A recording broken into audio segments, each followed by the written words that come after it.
something like, you know, breakout. Well, if you're just talking general hard point, we're going to be rotating hill to hill. We are basically playing king of the hill, trying to lock it down for position, control the spawns for your team.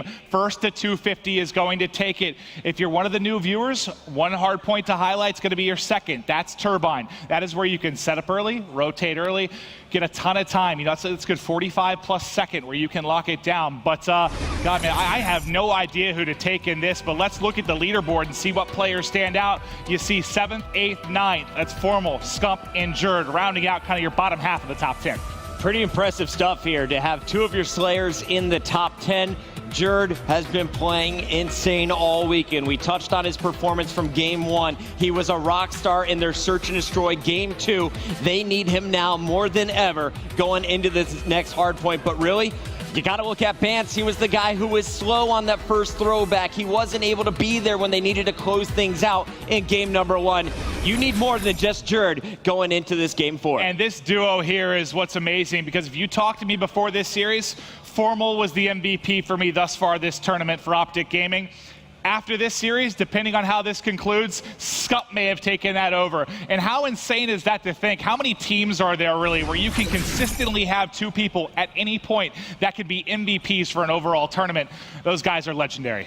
Shout out to Optic Gaming from Linda Puckett. My mom watching from church is cheering on the green wall, she said. I just see her singing songs in church with like her cell phone in her pocket.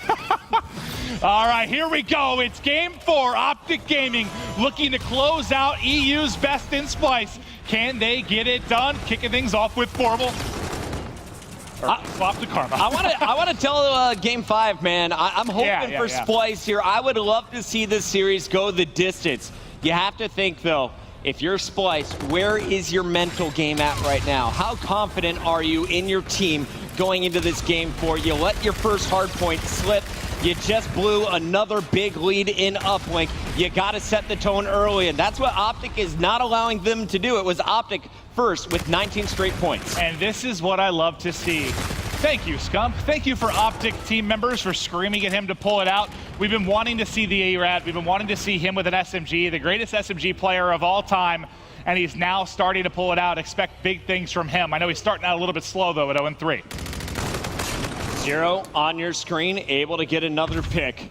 They're fortifying the back positions, but 3 members from Optic are here to challenge in the hard point. Everyone sliding in at once. It's Bance, Madcat, and Jerd in for now. The kill's going to be traded out as Bance picks up his 4th in a streak, and it will be Splyce with the control early on.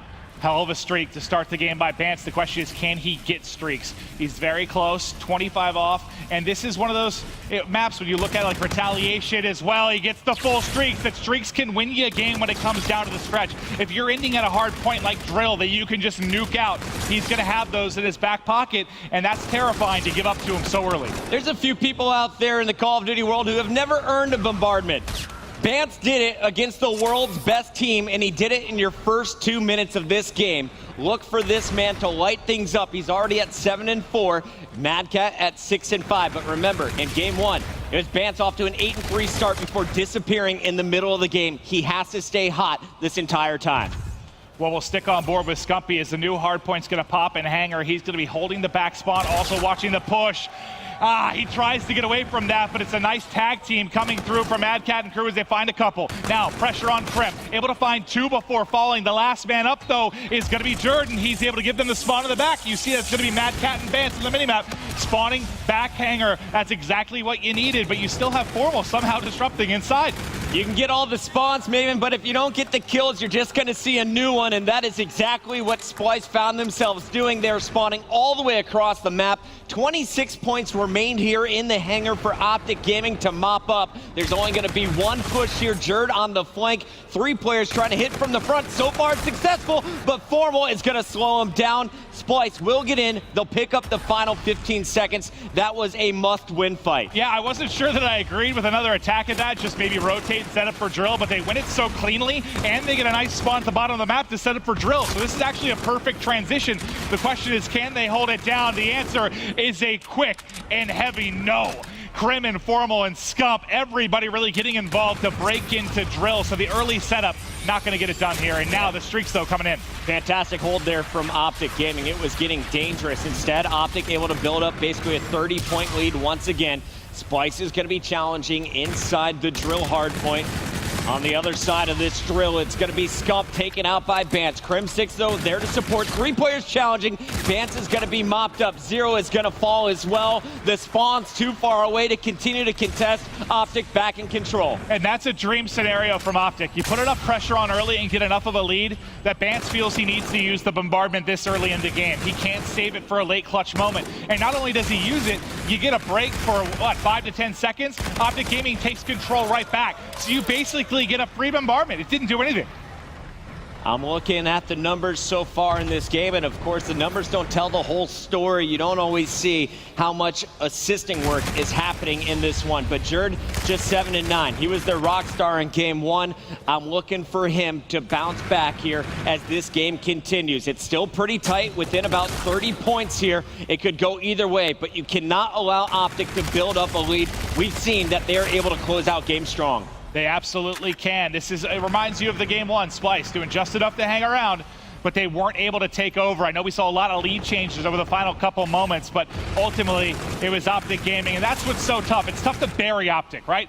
You can beat them in some maps, you can look like the better team at times, but to actually finish them and close the deal, one of the hardest things to do in Call of Duty. There's always that fist that just pounds its way through the earth, back into the sky as Optic will re-emerge. 119 to 106. Crim6, 17 and 11, has been playing incredible. 41 seconds to go with the kills as well.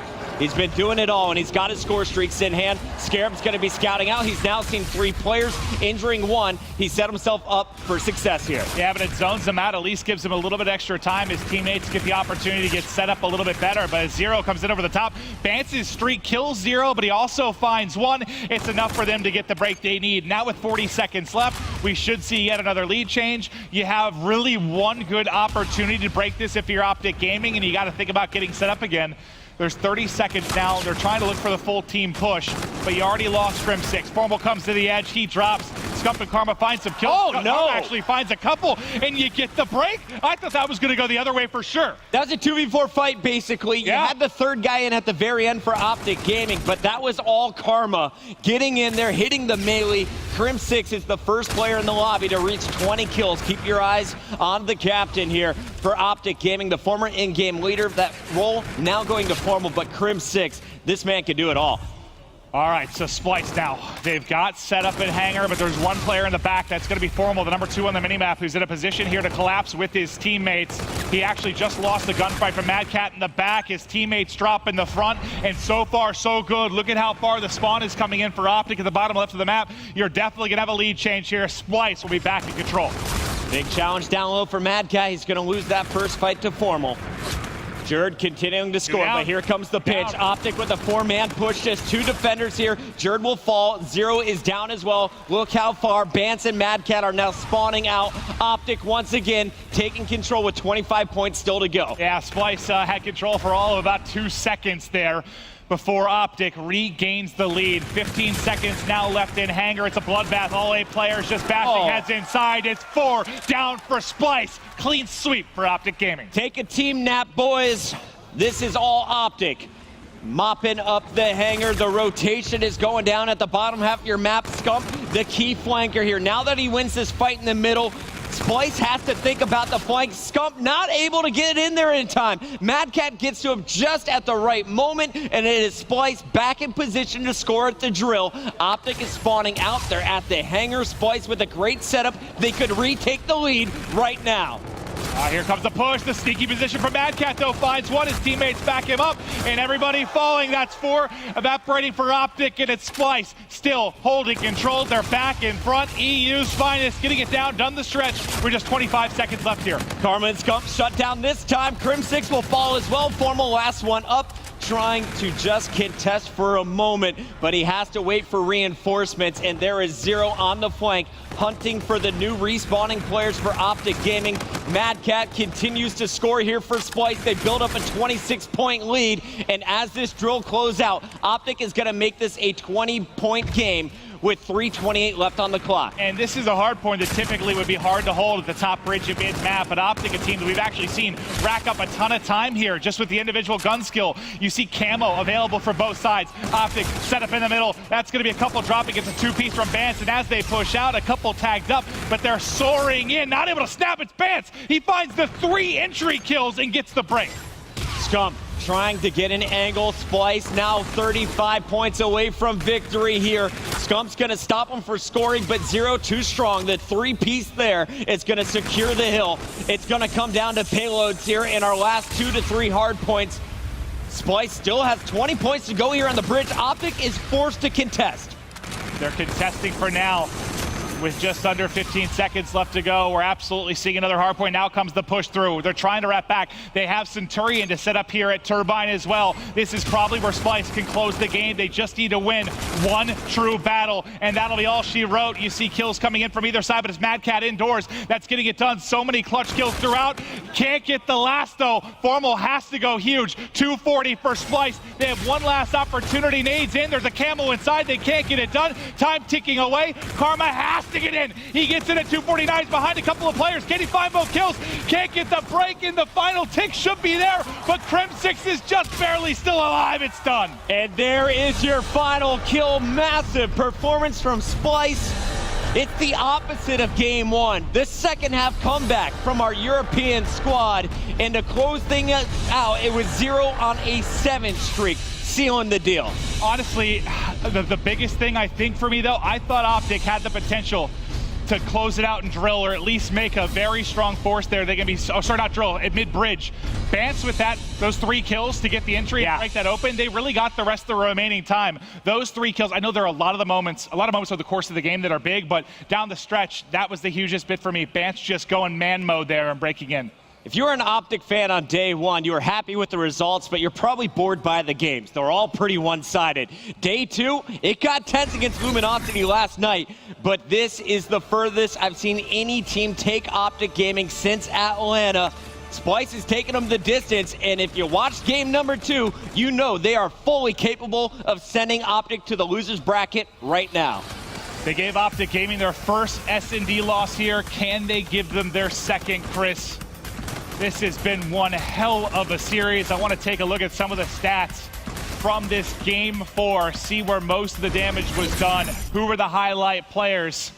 And look at that at bridge. And that goes to that final bridge hardpoint where they got in the final 30 seconds or so. 94 to 36 advantage. Bance makes the play. That was incredible. I was impressed by both teams, able to break the turbine setup, able to break the hangar setups. It seems once you had a team that looked like they were going to get a full 60, the other one was just clutching up. That was a back and forth battle from the very beginning.